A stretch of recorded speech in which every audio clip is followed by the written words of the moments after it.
What's going on, everybody? Welcome back to another video, and today we're going to be talking about the Winnipeg Jets and their logjam on defense. This has been a problem for a few seasons now, obviously a good problem to have if you have too many NHL caliber defensemen, ready to go, but the Jets seemingly have no urge and no, hunger to kind of navigate this issue, because it is starting to piss off a couple of their young players, their prospects that are probably, more than ready to step in and get a chance in the NHL, but right now they have, priority with players that are veterans like Nate Schmidt, Brendan Dillon, and the list goes on.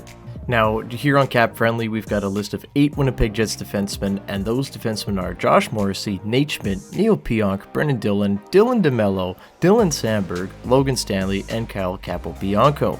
And we are still missing 2 very important pieces to the machine here in Declan Chisholm, who at the time of making this video is not signed. Really good Moose player. He's been really consistent in the NHL. He's had an NHL game under his belt already with Winnipeg. Looked very good in it, but there's just no room for him. Then, of course, we know Ville Heinola. There's always the Heinola-Stanley debate who should be playing.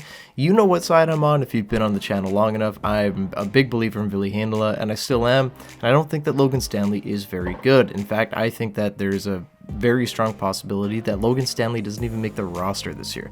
But we will get into that in just a second. So you've got, 10 guys for essentially 6 starting spots and, maybe 1 or 2 bench spots, right? So I just find it really hard to imagine that Josh Morrissey and Dylan DeMello aren't going to be the top pair next season. They were fantastic last year, lights out. Unless there's an injury to one of those guys very early on, I don't see any reason why they won't be paired together day one. Now, the second pairing is where I kind of don't know what's going to happen. I think that Neil Pionk probably has that spot on lock on the right side just because of the Jets' lack of right-handed defense. He is a very good defenseman offensively, but defensively, that's another story. He was a mess last year, definitely took a couple steps back from where he's been in the past. The last couple of years have not been great to Neil Pionk, defensively at least, and he has been, bullied, really.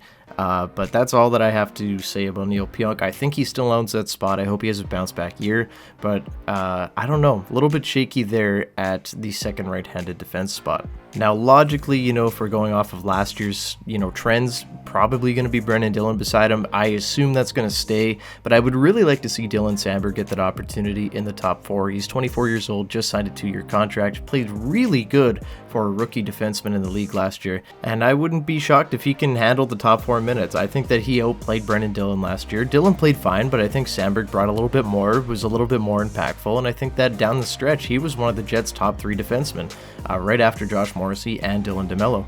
Of course, we'll see what happens, but for right now, I'm going to, pencil in Brendan Dillon, but I think, if Sandberg does have a really strong camp, I think that he can earn that top 4 spot.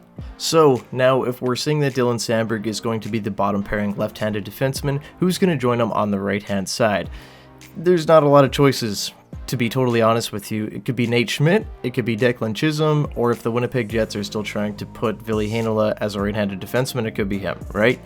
The Jets do not seem crazy on playing players in front of veterans, so therefore it's probably going to be Nate Schmidt, unless injury, unless a total decline, total, catastrophe. It will probably be Nate Schmidt on that bottom pairing.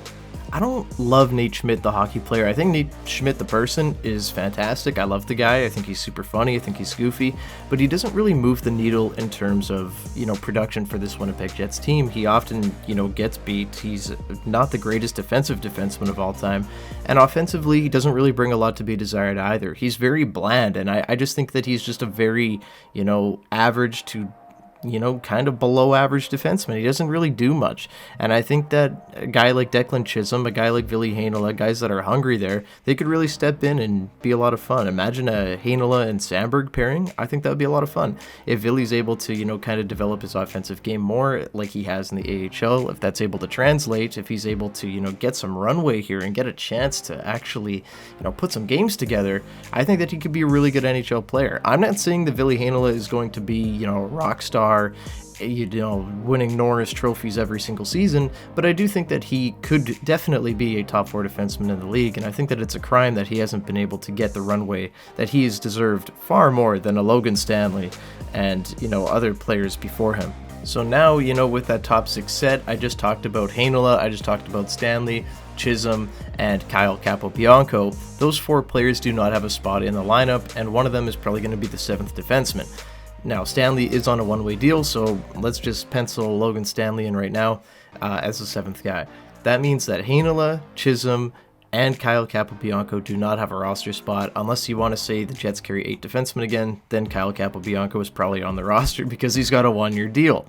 So now we're looking at deja vu from the last 2 to 3 years with, the Jets' better defense prospects being put on the bench, putting down to the Moose, where they really aren't going to be able to develop any more than they already are developed. And I don't see it as like a problem that the Jets are just, too star-studded, that these guys can't fit in the lineup or they can't get a chance. It's just that these guys are on one-way deals and that Kevin Cheveldayoff just refuses to really do anything about it. We've had a logjam for 2 to 3 years now with guys that need to play in the NHL, and we're just not doing it because, there's a veteran in front of them. Yeah, but your veterans haven't been very good. Nate Schmidt has not been very good since he came to Winnipeg. He wasn't good in Vancouver. He hasn't been good since he went and played in Vegas, right? Like, I just don't get it. Like, you could definitely put a Ville Heinola in there. You could definitely put a Declan Chisholm in there. You could definitely put one of those guys in for sure and get similar to, if not better, impact than what a Nate Schmidt would bring at this point in his career. And you know what? It's totally fine to believe in your veterans. If you want to believe in them and say, no, we're going to keep them, we paid them, they have this contract, we're going to play our guys that we paid and that we believe in. That is totally fine. But then you have to move your prospects to make the team better. You cannot waste your assets like Ville Heinola, who's a former first-round pick, Declan Chisholm, who's a very good offensive defenseman, very good two-way defenseman in the American Hockey League, AHL All-Star. You cannot waste those guys and just keep them down there until they have no trade value. You have to move one of them if you're going to do that. But it just feels like the last couple of years, Kevin Cheveldayoff's just kind of ignored the issue, and now the issue is getting very large. And I don't know what they're going to do. I think that, if Stanley really looks god-awful in the preseason, he could be a possibility to get waived. I don't think that that's out of the question. I don't know how much trade value Logan Stanley actually carries. I can't imagine it's a lot. He's already 25 years old. He's failed to, solidify himself as a top 6 NHL defenseman, and he's just kind of there. I don't know what he brings at this point. I think that it was a failed experiment with Logan Stanley. It hasn't been working since, he really came into the league. The only time that he played like an NHL defenseman was when he had Dylan DeMello babysitting him, but he's just too much of a liability really in the defensive zone. Doesn't bring much offensively at all. He's just kind of there, and if he doesn't come out this year and really impress in camp, I don't think that he gets a spot. I really don't. I don't think that he's in the Jets' top 6 as of now, and I think that he really needs to knock the socks off Rick Bowness if he wants to be a regular in the lineup. I just don't see it happening. Last thing that I want to talk about with the Stanley, Heinola debate, because this is just a historic thing that I love talking about. It's comical to me that, there's a lot of people in the sports world, whether they're, insiders, writers for The Athletic, whatever, doesn't matter. They're saying that this is the make or break year for Ville Heinola, and in a lot of ways they're absolutely correct. But it's just funny to me how it's not the make or break year for Logan Stanley. And why is that, right? He's 25 years old. He hasn't done really anything in his NHL career.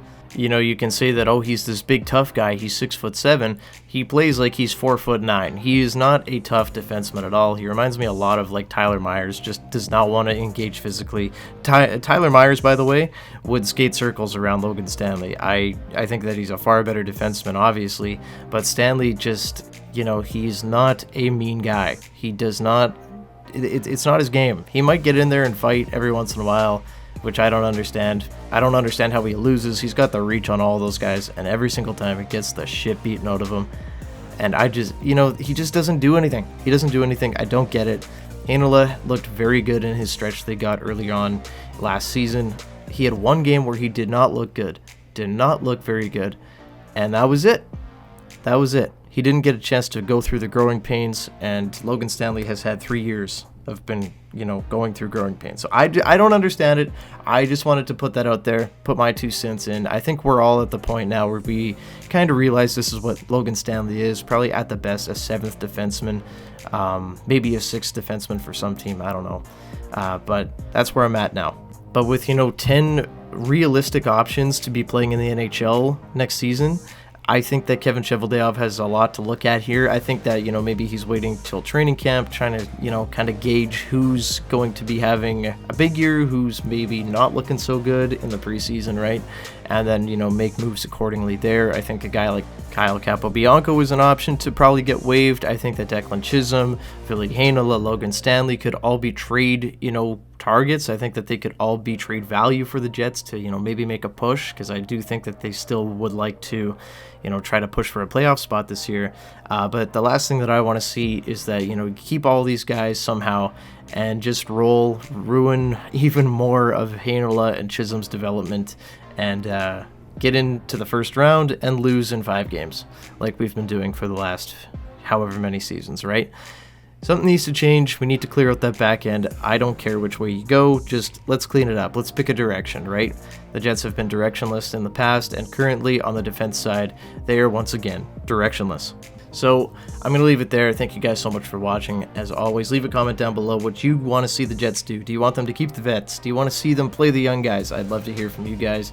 But yeah, leave a like and subscribe to the channel if you haven't already, and I will talk to you guys very soon. Have a great day, everybody. Go Jets, go. Bye-bye.